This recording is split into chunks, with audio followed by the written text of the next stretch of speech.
Historias del mundo. Diana Uribe.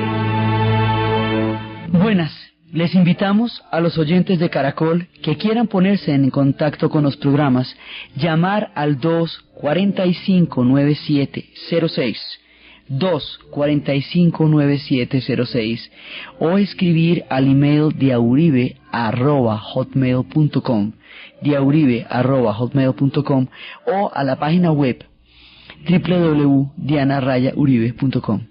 Hoy vamos a ver el papel de las naciones indias, los iroqueses, los algonquinos y sus historias con los ingleses y los...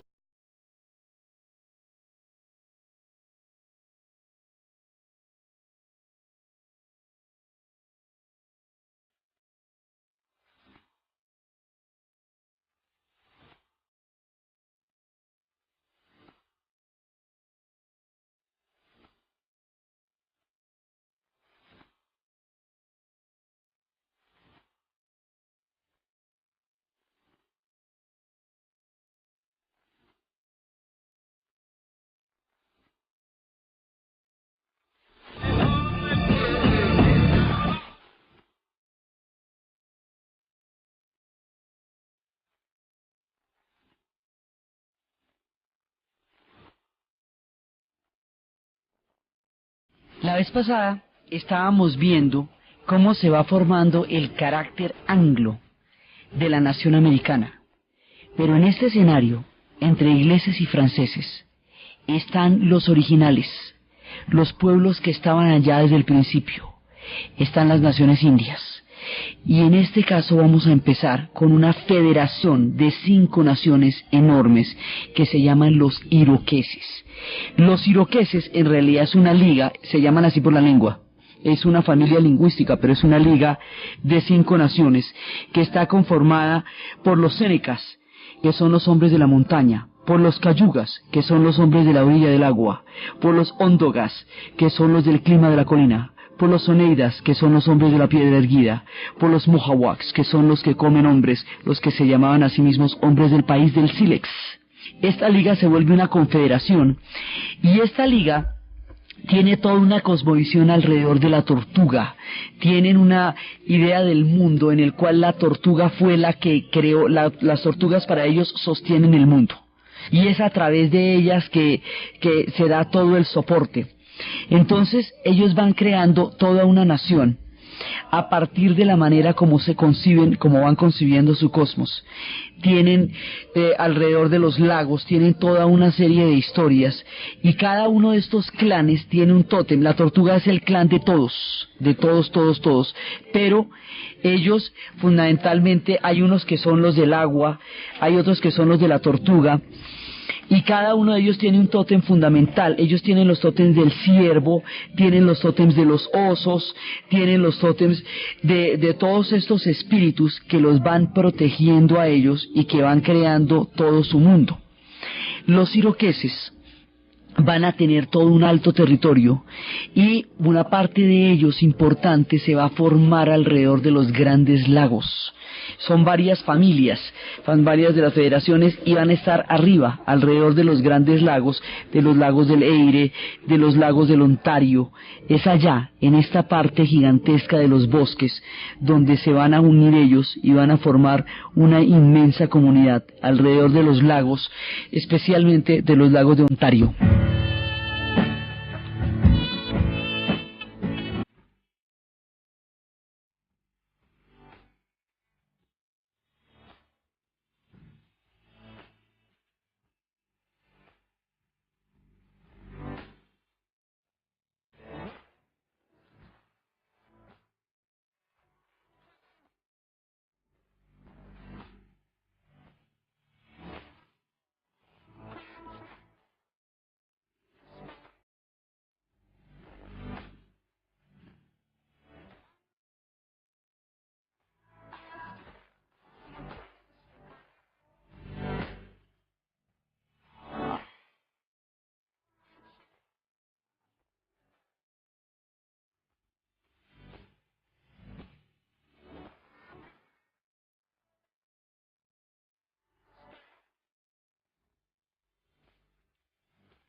Allá, en esos lugares donde estaban las glaciaciones y donde se asientan las naciones iroquesas, aún quedan unos profundos sitios de espiritualidad y poder. Esta canción nos hablaba de una pequeña población en el norte de Ontario, donde hay todavía una paz en su corazón. En su mente aún necesita un lugar a donde ir, y allá es donde han sucedido todos los cambios, donde están los cielos más azules, donde hay una luna amarilla que llena las estrellas, donde las nubes lanzan sombras sobre el alma de las personas, sobre los pájaros que cantan, que son y que atraviesan apareciendo como sombras, dejándolos indefensos en sus almas. Y es allá, en Ontario, donde está la nación de los iroqueses. Ellos, como habíamos dicho, vienen del clan de la Gran Tortuga, y ese es el clan central porque de ahí viene Lagobel, el fundador de la religión de la Casa Larga. Los iroqueses son los pueblos de la Casa Larga. La Gran Tortuga es la que soporta al mundo y es famosa por su astucia, porque es la única que le puede quitar una pluma al águila y esconderla dentro de su caparazón, de manera que el águila, por muy astuta y por muy ágil que sea, no puede sacar su pluma dentro del caparazón de la tortuga. Por eso la tortuga es la astucia, ella que es un animal mítico, y ella que favorece tantos mundos. Los universos de los hindúes también están hechos sobre una tortuga que soporta un océano de leche cósmico. Así, igualmente, la nación de los iroqueses le rinde culto a la Gran Tortuga. A ellos se les llama también los hombres del bosque, porque allí donde están los bosques está el abedul, el haya, el aren, el olmo, los pinos, los robles, los castaños, el álamo y el tilo. Y esto es fundamental porque ellos son cazadores de bosque. Es allá, en los bosques, donde realmente son fundamentales. Si cada uno de estos pueblos tiene una función específica. Los Ondonagas son los guardianes del fuego central. Los Mahawaks, que nosotros también conocemos como mohicanos, y que conocimos en una novela que se llama El último mohicano, que después también la llevaron al cine con Daniel Day-Lewis y Madeleine Stowe, esos son los guardianes de la puerta occidental, son las naciones de los tótems. Y ahí después el tronco central es de donde viene el lago Bell. Entonces, estos hombres son los que tienen el bosque, son los que tienen el lago, son los que tienen los ciervos y los castores, que son fundamentales, porque son los tótems, los espíritus a los cuales ellos están los ciervos, los castores, la agachadiza, el halcón y la garza, son los fundamentales espíritus. Este pueblo tiene una historia. Se dice que ellos tenían muchas guerras entre sí, y que con todas las guerras que tenían, desperdiciaban mucha de la energía que necesitaban para poder prosperar como naciones. Para evitar este inútil derramamiento de sangre, estas leyes del talión, estas revanchas que hacían que la vida entre ellos fuera muy desapacible, aparece un ser con un espíritu de paz que los va a convencer de la necesidad de convivir los unos con los otros de una manera pacífica y armónica. Ese ser es el mítico y hermoso Hiawatha.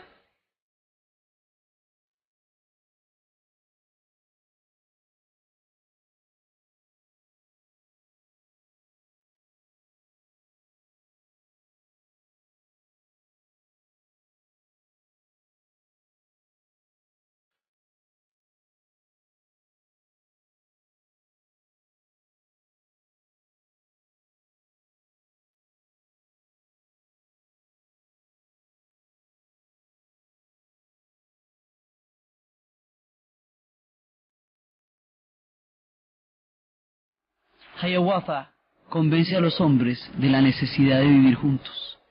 Es capaz de abolir la ley del talión, la ley de la sangre, y va a crear un sistema de cuentas, un sistema de avalorios, unos cinturones que tienen una serie de dibujos y que tienen una serie de conchas. Esas conchas y esos dibujos van a ser una manera en que se establezca un sistema de compensaciones. Entonces, cuando había una afrenta, se daba una compensación de conchas de almeja. y era este sistema de cuentas. Cada una de esas conchas tenía un significado. Las blancas eran la paz y la buena fe, la violeta era la muerte y la desgracia, la blanca con un color coloreado rojizo puede ser una declaración de guerra. Los tratados, los convenios, todo se va dando a través de estas cuencas. Hiawatha crea un sistema a través del cual pueden entenderse sin necesidad de matarse. Hiawatha desaparece periódicamente. Dicen que tiene una canoa con la cual visita el mundo de los espíritus, y que el mundo de los espíritus es el que le va a dar la sabiduría y el entendimiento para hacer comprender a la nación de los iroqueses la importancia que tiene convivir. No va a ser fácil su tarea, va a haber otro espíritu que se le va a oponer muchísimo y que va a seguir insistiendo en hacer guerras, pero él logra, a través del poder de los espíritus y de sus viajes en la canoa hacia la tierra de los hombres de los espíritus al otro lado, entender la sabiduría para poder lograr cambiar la mentalidad de los iroqueses en términos de la guerra. Y va regresando, y un día Hiawatha estaba, dicen, hay una leyenda sobre cómo surgieron las cuentas, los avalorios, que fueron capaces de dar paz a la nación iroquesa. Hay una leyenda que tiene que ver con Hiawatha. Dice que el wampón es como ellos llaman las cuentas, estas conchas, estos avalorios, que son los que van a tener toda la importancia simbólica. Lo que va a hacer Hiawatha es convencer a los iroqueses de llevar sus diferencias a un terreno simbólico en el cual se puedan dirimir a través de cuentas y a través de avalorios y a través de conchitas, y no se casquen y no maten. Así, o sea, una cosa bastante profunda y a la vez muy simple. Dicen que Hiawatha, viajando a través del territorio de los Mahoacs, llegó a las orillas del Gran Lago, y pensando a ver cómo iba a cruzarlo, de pronto vio que una bandada de patos descendió y empezó a beber del agua del lago. Cuando los patos empezaron a volar de nuevo, el lago estaba seco y el lecho estaba totalmente cubierto de conchas. Con esas conchas, Hiawatha hizo las primeras cuentas wampum y las empleó para mantener la paz entre las tribus. Cuenta la leyenda que cuando Hiawatha sintió que ya había hecho la paz, que sus pueblos ya lo habían entendido y que ya habían comprendido la importancia de su mensaje para la convivencia y la prosperidad de la nación de los iroqueses, tomó su canoa, se fue hacia el mundo de los espíritus y allá la quemó, porque consideró que ya los hombres habían aprendido de una vez por todas la lección de la paz. Cuando después volvieron las guerras, ya no entre ellos sino con los algonquinos, y cuando empezaron unas guerras terribles también, Hiawatha ya no pudo volver a traer la paz porque había quemado la canoa. ¿Cuánto hace falta hoy entre las antiguas naciones y entre las nuevas que Hiawatha pudiera volver con su canoa del mundo de los espíritus para traer las lecciones de la paz y los avalorios? Esa es la importancia que tiene esta figura mítica dentro del clan de los iroqueses. Es el hombre que creó la paz entre las 6-7 naciones iroquesas. Y ahora hay otra leyenda del wampum. Y esta leyenda del wampum tiene una cantidad de particularidades. Dicen que el primer wampum no era fácil de obtener, que era una muchacha iroquesa que había ido a recoger arándanos al agua, a la laguna cerca de la aldea, y de pronto vio una cosa aterradora que la asustó, y ella botó la cesta y huyó en pura, así, asustadísima. En la laguna había un ave enorme, la mitad, en la parte alta del árbol, con los ojos que echaban chispas y un pico curvado. El cuerpo no estaba cubierto de plumas, sino de conchitas, de esas conchas violetas y blancas. La muchacha llegó a la aldea y contó, y esto generó una alarma en la aldea, porque nunca habían visto una ave así. Entonces el jefe convocó a todos los consejos de guerra, invitó a los sabios, y que miraran a ver qué iban a hacer con ese monstruo. Entonces la idea era que ellos iban a matar a esa ave monstruosa, después de deliberar mucho tiempo, de rezar a los espíritus de la tierra, del cielo, de hacer ofrendas para obtener ayuda. El chamán más anciano se levantó y dijo: bueno, gracias a mis poderes he sabido que la laguna, el pájaro que está en esa laguna es un pájaro wampum, y esas aves habitan en la tierra y en el cielo, pero esta es la primera que se ve en el mundo. Probablemente no volvamos a ver otra.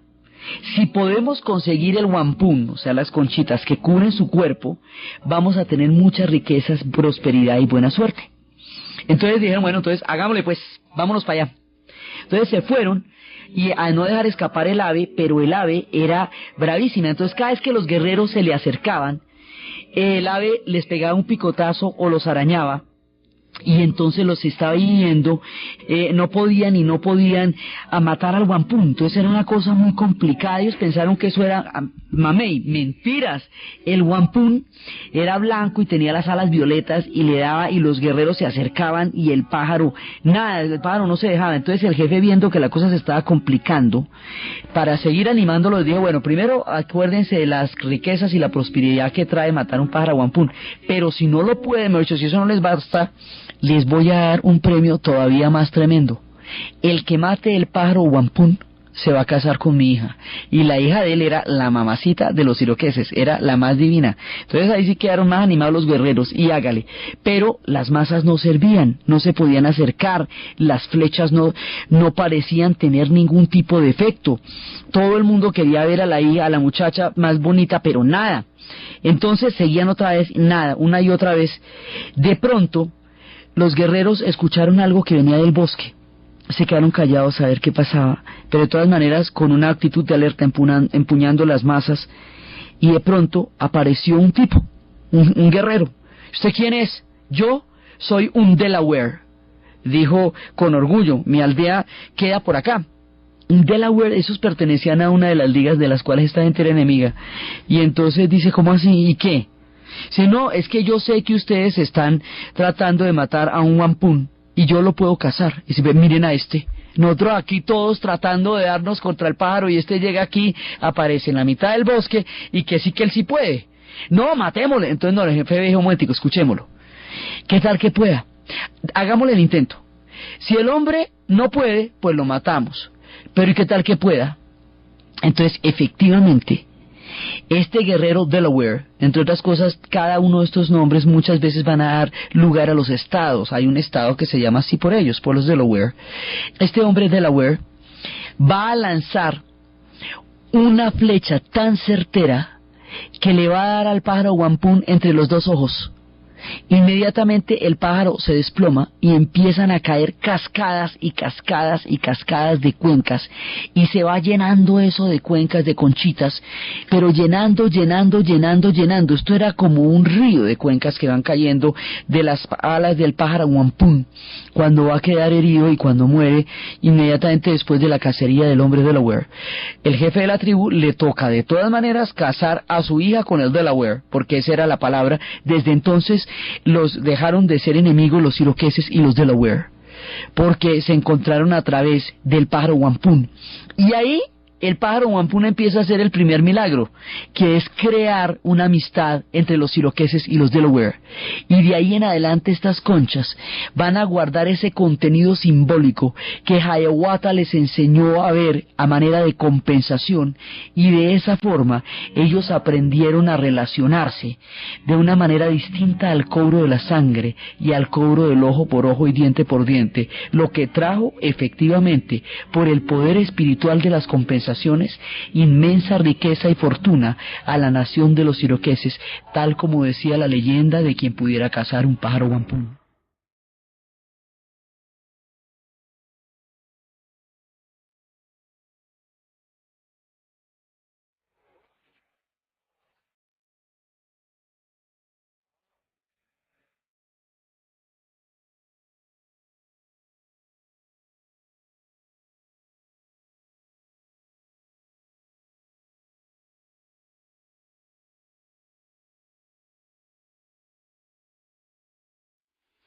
Y así ellos fueron creando su mundo.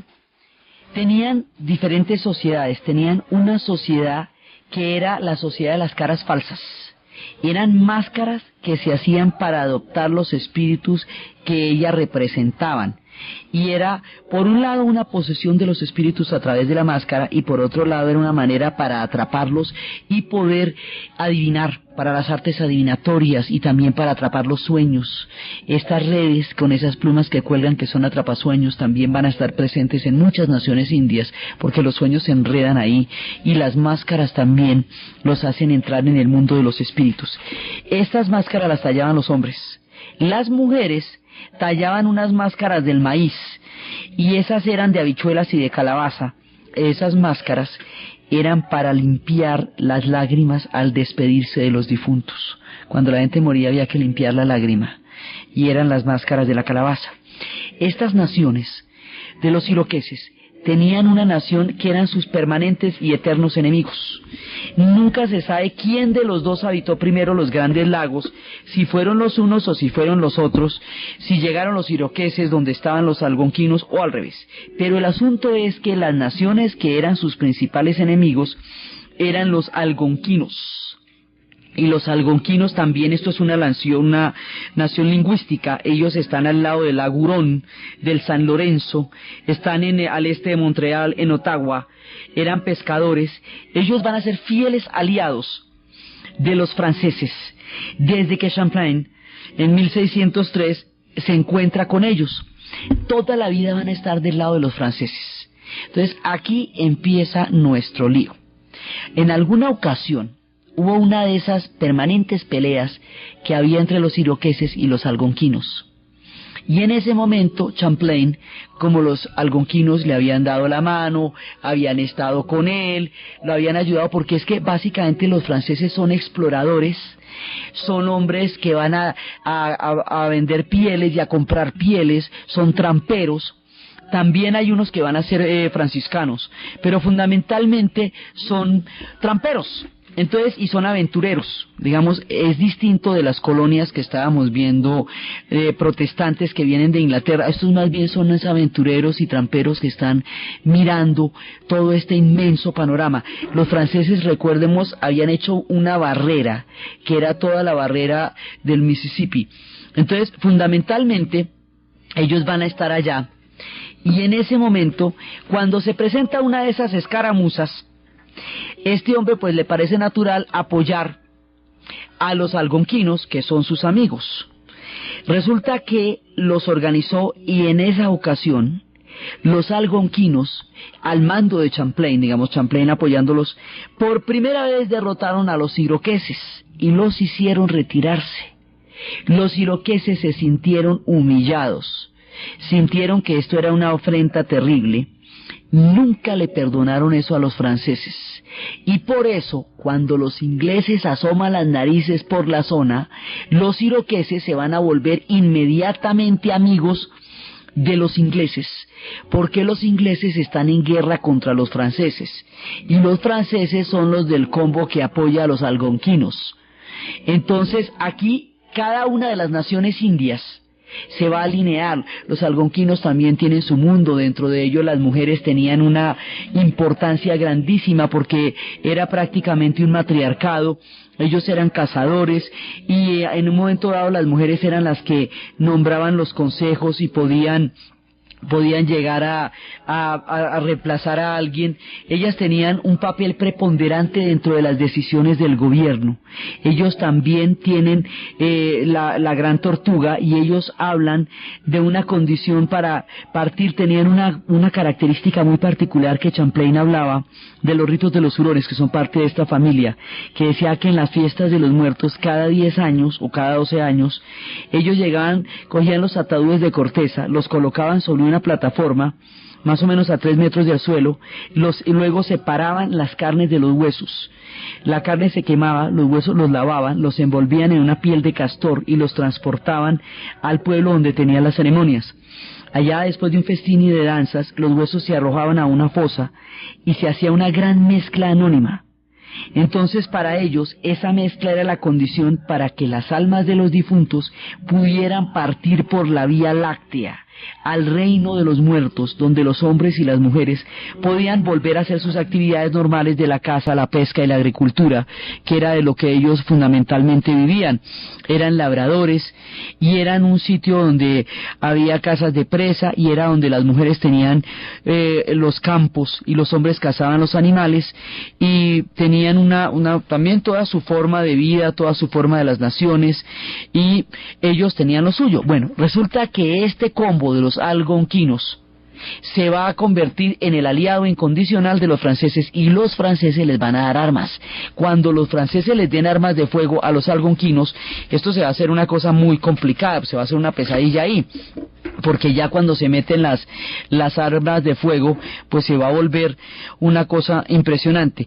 Entonces, por eso mismo, por la enemistad entre estas dos tribus, cuando aparezcan los colonos de un lado y del otro, cada uno se va a hacer a un lado de la tribu.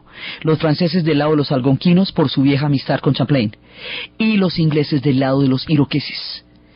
Y ahí empieza una pelea que va a ser muy tenaz, porque les van a meter armas a unos y a otros. Por ejemplo, los holandeses y los alemanes le van a ayudar a armar a los iroqueses, y esto va a ser mucho más complicado. Entonces, esto va a llegar a un punto en el cual un incidente va a ser protagonizado por un joven del estado de Virginia.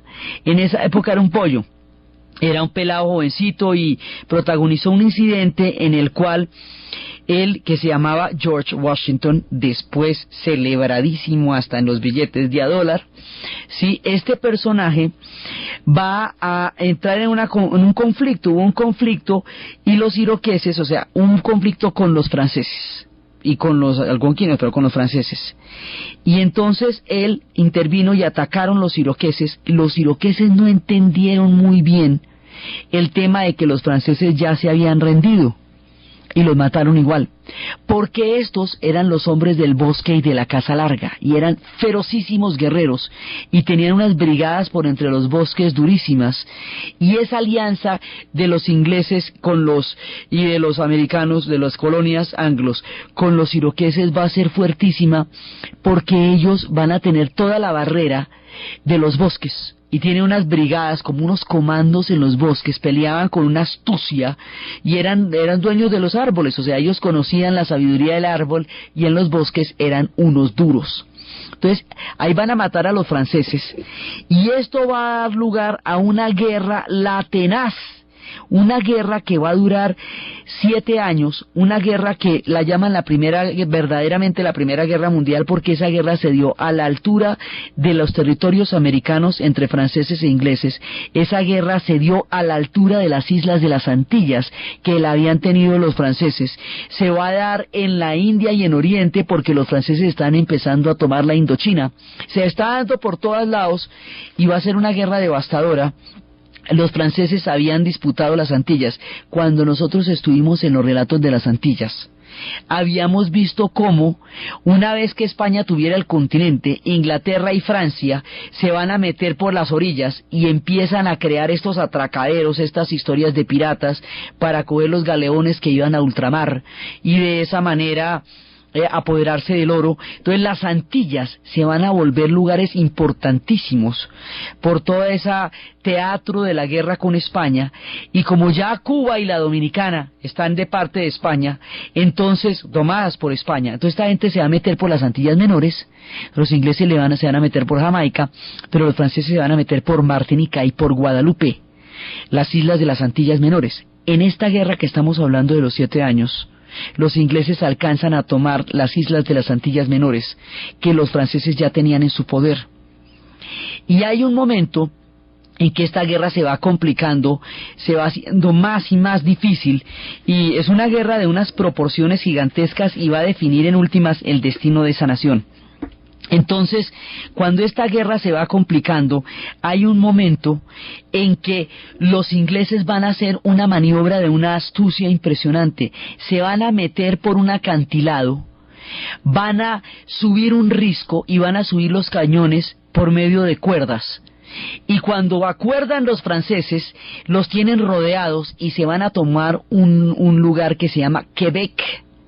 Entonces ahí empieza a cambiar el equilibrio de fuerzas, porque los quebecois van a quedar en manos dominados por los ingleses. Entonces, cuando ya los ingleses logren cambiar el equilibrio de fuerzas, van a hacer un pacto con los franceses. Les van a decir, ¿sabe qué? Vamos a hacer una cosa. Vamos a hacer una cosa que se conoce como el pacto de la nieve por el azúcar. Ustedes nos dejan toda esta zona de la América del Norte y nosotros les devolvemos las islas que les habíamos quitado. De esa manera, ustedes siguen manteniendo sus plantaciones de azúcar, que son tan importantes para su economía, y nosotros seguimos de la nieve para arriba, que es en lo que estamos interesados, el pacto de la nieve por el azúcar. Y así, los franceses aceptan el pacto, ¿y qué pasa? Que la gente que está ahí arriba, pues queda sola, lleva el bulto. O sea, los algonquinos van a quedar liberados a su suerte, porque los iroqueses pues les van a dar durísimo. Los franceses que estaban por allá, pues te veo, porque se retiran las tropas francesas, o sea, ya quedan a su suerte. Eso determina que sean los ingleses y no los franceses los que vayan a ser los dueños de estas tierras en el futuro. Es ahí, en la Guerra de los 7 años, pero la diferencia la hicieron los iroqueses, porque son las naciones iroqueses las que van a posibilitar la victoria de los ingleses sobre los franceses, y de ese modo el carácter anglo que estamos formando de esta nación americana, de esta futura nación americana. Entonces ahí van a ganar los ingleses la parada, de manera que los otros van a quedar, eventualmente van a irse corriendo de ahí. ¿Qué pasa? Que los ingleses entraron todos por la costa, mientras que aquí había una barrera por el Mississippi. Entonces, la idea era que los franceses los expulsaran de nuevo hacia el mar si hubieran ganado. Pasó lo contrario, los que entraron por la costa desarticularon la barrera a través del apoyo de la gran confederación de los iroqueses. Y por eso, toda esa zona quedó de nuevo en manos de los ingleses. Esa zona tiene una fuerte influencia francesa, y la Luisiana tiene una fuerte influencia francesa. Después eventualmente la van a perder, pero precisamente por eso sí se habla el creol, hay mucha cultura francesa ahí, pero el idioma es anglo, porque a la final ellos perdieron esa parte de los territorios y eventualmente también saldrían de ahí. Quedó una fusión particular, quedó una cultura diversa y riquísima, y queda esta música que siempre nos va a acompañar, de una influencia profundamente francesa, pero su idioma es anglo, de estos blues de allá, de Nueva Orleans, del Mississippi, de Luisiana.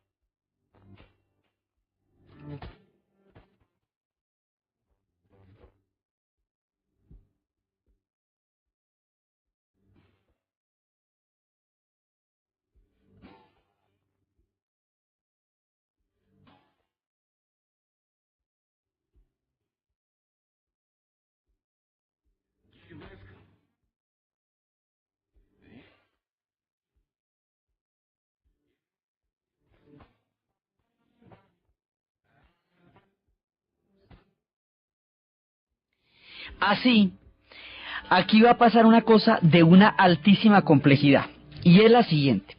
Estas guerras tenían 3 combos. Un combo que eran los colonos anglos, los colonos que habían venido huyendo, todo el combo del Mayflower y toda esa gente que hemos estado hablando. Esos estaban temporalmente aliados con los británicos y con los iroqueses para vencer a los franceses. El otro combo son los franceses, que son los exploradores, que son los cazadores de pieles, todos que están aliados con los algonquinos. En el momento en que los franceses pierden la batalla, en el momento en que los iroqueses hicieron la diferencia, ahí ya los colonos los colonos ingleses, los anglos que habían llegado a Inglaterra, dejan de necesitar al ejército británico. El ejército británico, los casacas rojas, llegaron allá empezando a tomarse el control sobre estas colonias autónomas que eran un proyecto de disidencia y de un proyecto de fe religiosa.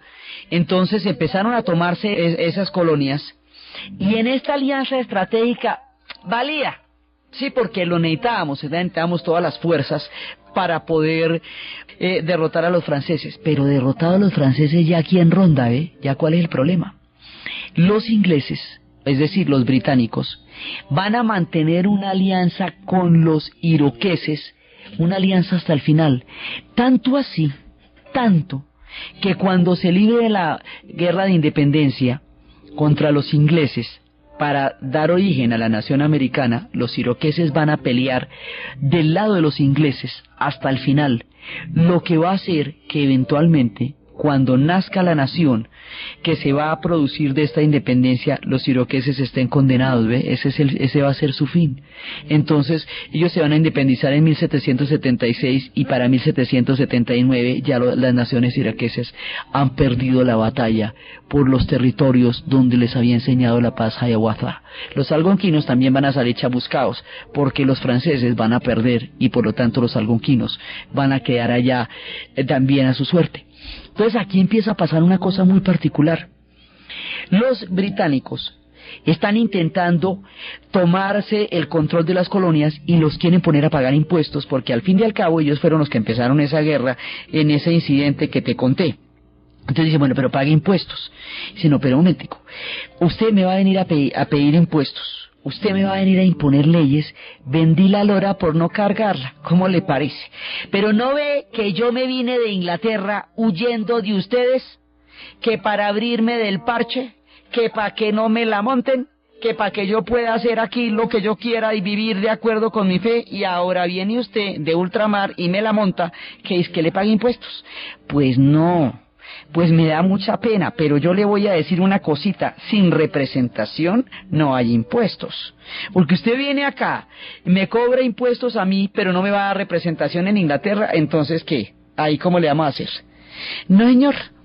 Y ahí los que tienen las de perder son los británicos, los casacas rojas, porque son los que vienen de ahí al otro, ya están asentados, ya están bien. Inclusive una época durante estas alianzas en que dentro de las casacas rojas había alemanes, había mercenarios alemanes, y esos mercenarios alemanes que venían con las casacas rojas eran particularmente crueles. Ellos eran alsacianos y ellos no tenían mucho cuidado ni nada. Se dice que durante la época en que pelearon las casacas rojas y que llegaron los alsacianos y pelearon con ellos, en el momento en que estaban peleando por la independencia, digamos contra los colonos, entre ellos venía gente muy cruel, y esa crueldad quedó testificada, la de los alsacianos, en una leyenda de susto y espanto, que es la leyenda del jinete sin cabeza. Es ahí cuando empiezan a aparecer los descabezados y se ve este jinete sin cabeza cabalgar raudo y veloz en las sombras de la noche, dejando detrás de sí el espanto.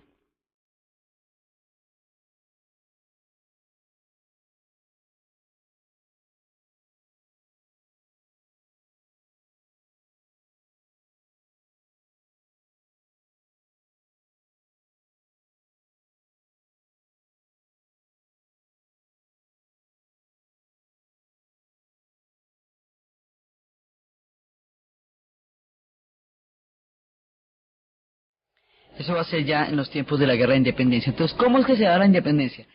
Los ingleses, los británicos, van a querer controlar la expansión de los colonos para de esa manera participar de su prosperidad y cobrarles impuestos. Es decir, los británicos van a tratar de proteger a las naciones indias. Protegen a las naciones indias evitando que los colonos se vayan expandiendo al interior de esas tierras. Y de una vez les van a cobrar impuestos. Entonces las naciones indias tenían en la presencia de los británicos una forma de protección, un aliado de alguna manera. Pero los colonos americanos les van a decir, los colonos, digamos, que vinieron de allá, ya esto es la segunda generación. Entonces, en la segunda generación vienen unos predicadores que son los del Reino de la Luz, el nuevo movimiento de la luz. Y este nuevo movimiento de la luz va a encabezar una campaña enorme para que la gente aprenda a leer, para leer la Biblia. Entonces, a eso sí le jalaban todos a que sus hijos fueran a las escuelas para leer la Biblia. Al ir a las escuelas para leer la Biblia, esto va a ser una población ya bastante culta.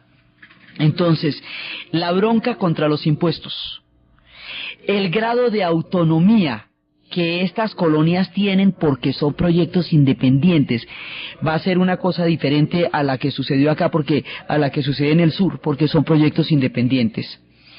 La no necesidad de los británicos, porque habiendo derrotado a los franceses, ya como pa' qué.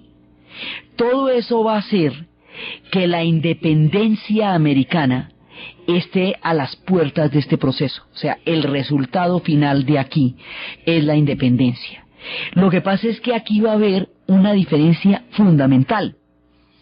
En América Latina, el proceso de la independencia, el proceso de la descolonización en sí misma, crea el imaginario de las naciones que surgirán de ahí. Y los personajes, las grandes personalidades como Bolívar, San Martín, Artigas, O'Higgins, todos ellos van a ser los héroes que están detrás de la nación. En la independencia americana, el proceso mismo no es el importante. La guerra de independencia, pues sí, le dan y le hacemos y tal. El proceso que es importante son las leyes que se van a dar después. Porque como cada una de estas colonias es autónoma, ninguna se puede imponer sobre otra. Eso es lo que va a dar el pie de igualdad para la constitución que ellos van a hacer. Y es sobre esa ley que se funda el imaginario de esa nación.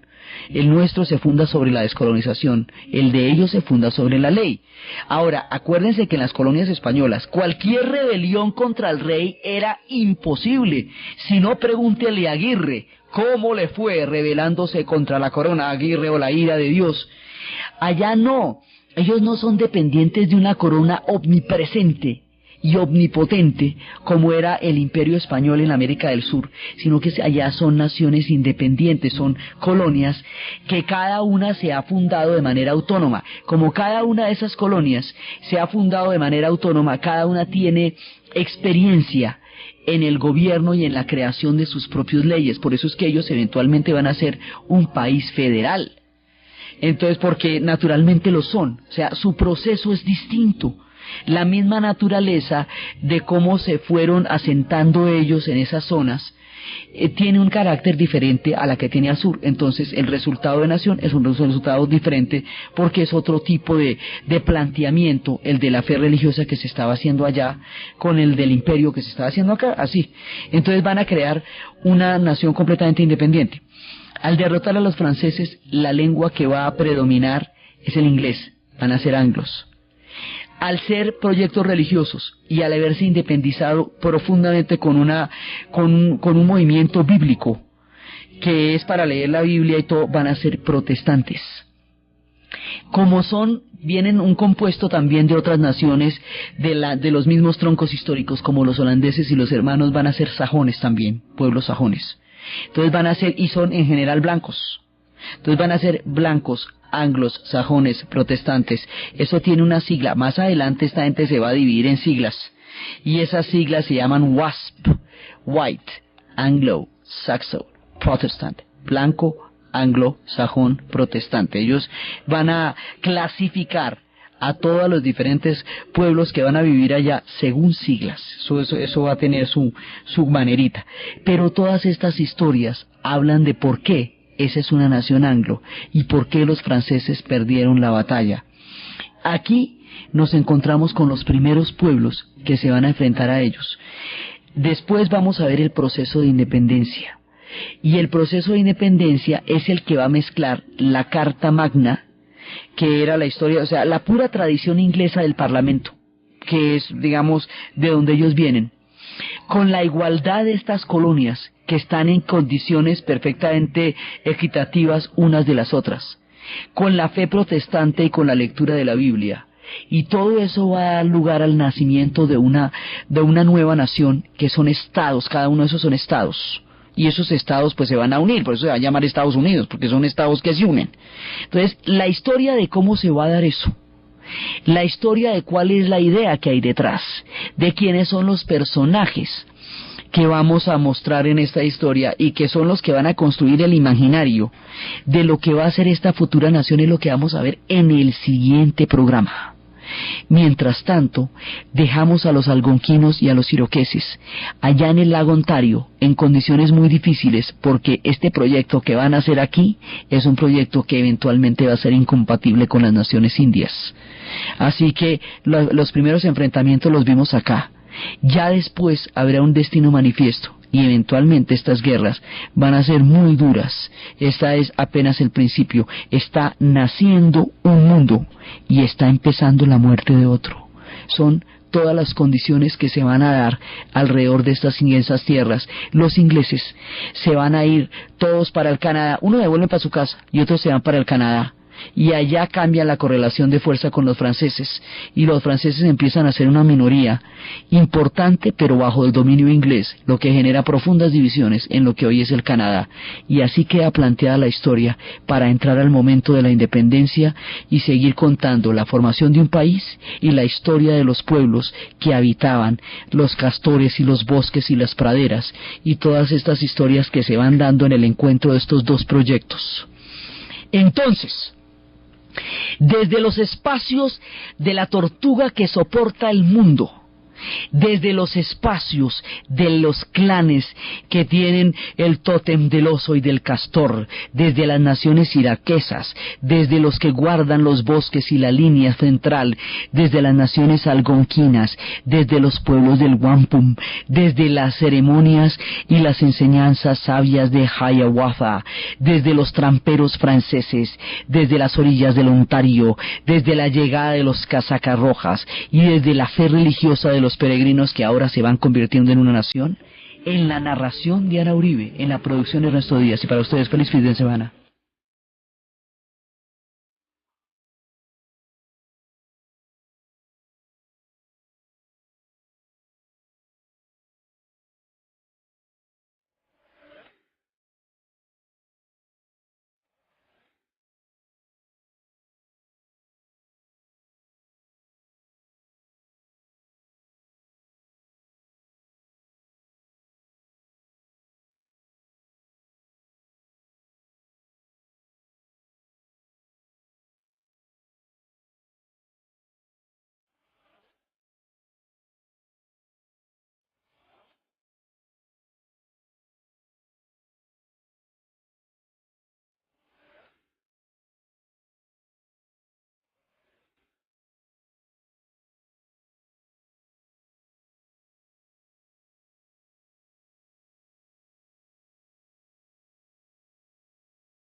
Niños, dejen de molestar que me tienen mareado. No, papi, María, no tienes tú con ese cigarrillo.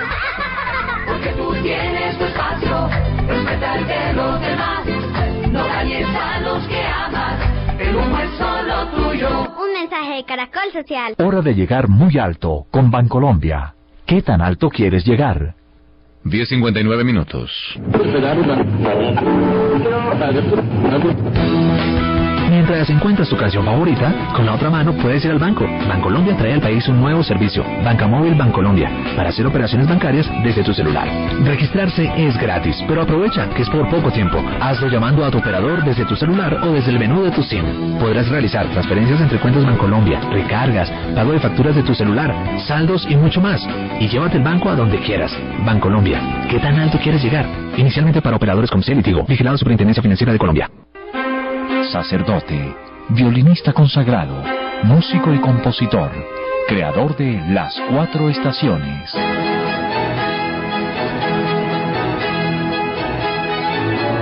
Le llamaron el cura rojo, Antonio Vivaldi. Escuche Vivaldi, El inquietante cura rojo. Una coproducción de Caracol Radio y hjck.com. Todos los domingos a las 10 de la noche.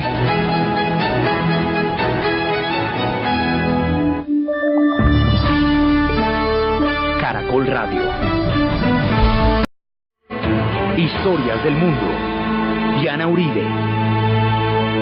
Buenas, les invitamos a los oyentes de Caracol que quieran ponerse en contacto con los programas, llamar al 245-9706, 245-9706, o escribir al email diauribe@hotmail.com, diauribe@hotmail.com, o a la página web www.diana-uribe.com. Hoy vamos a ver el papel de las naciones indias, los iroqueses, los algonquinos y sus historias con los ingleses y los...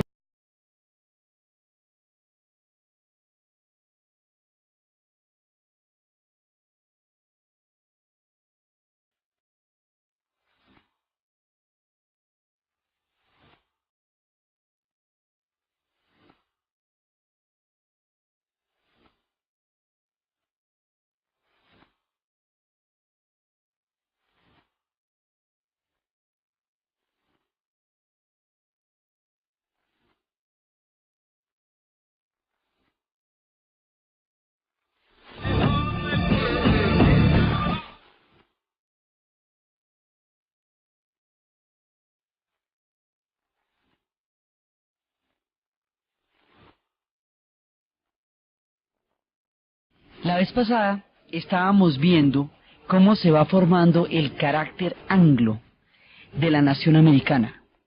Pero en este escenario, entre ingleses y franceses, están los originales, los pueblos que estaban allá desde el principio.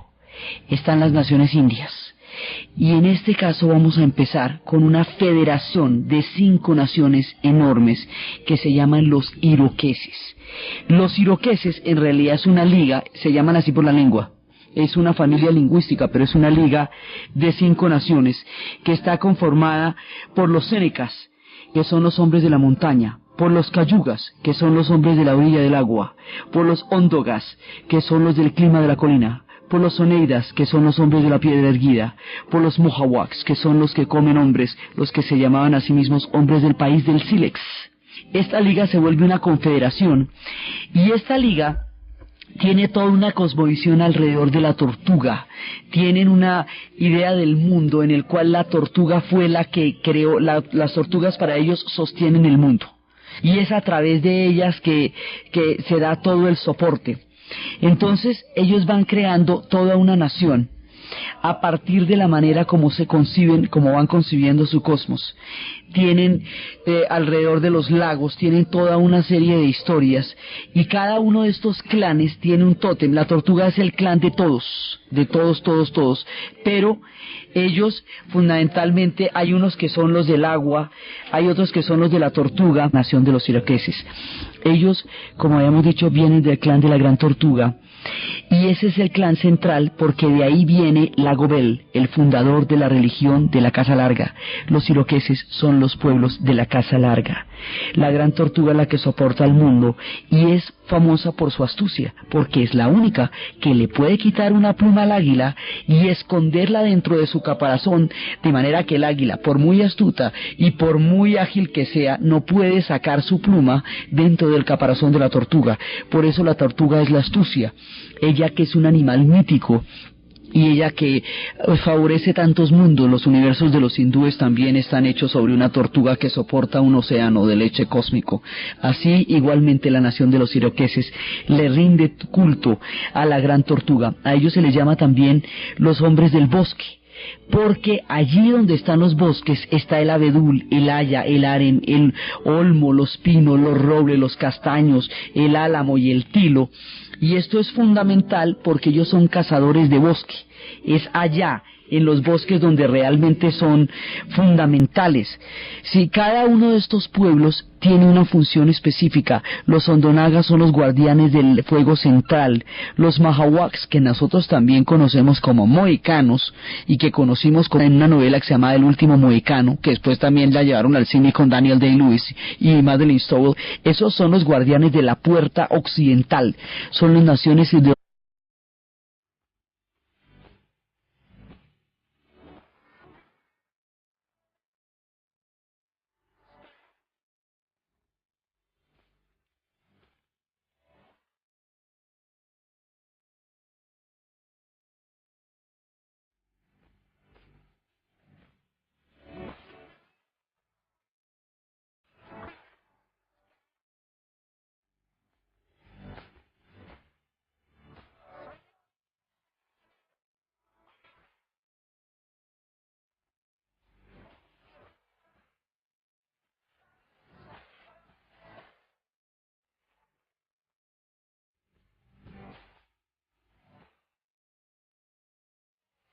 allá, en esos lugares donde estaban las glaciaciones y donde se asientan las naciones iroquesas, aún quedan unos profundos sitios de espiritualidad y poder. Esta canción nos hablaba de una pequeña población en el norte de Ontario, donde hay todavía una paz en su corazón, en su mente aún necesita un lugar a donde ir, y allá es donde han sucedido todos los cambios, donde están los cielos más azules, donde hay una luna amarilla que llena las estrellas, donde las nubes lanzan sombras sobre el alma de las personas, sobre los pájaros que cantan, que son y que atraviesan apareciendo como sombras, dejándolos indefensos en sus almas. Y es allá, en Ontario, donde está la...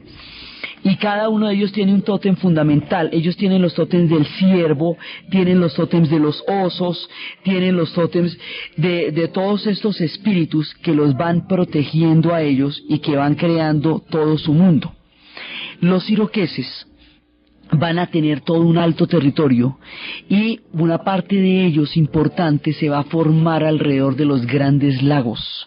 Son varias familias, van varias de las federaciones y van a estar arriba, alrededor de los grandes lagos, de los lagos del Erie, de los lagos del Ontario. Es allá, en esta parte gigantesca de los bosques, donde se van a unir ellos y van a formar una inmensa comunidad alrededor de los lagos, especialmente de los lagos de Ontario.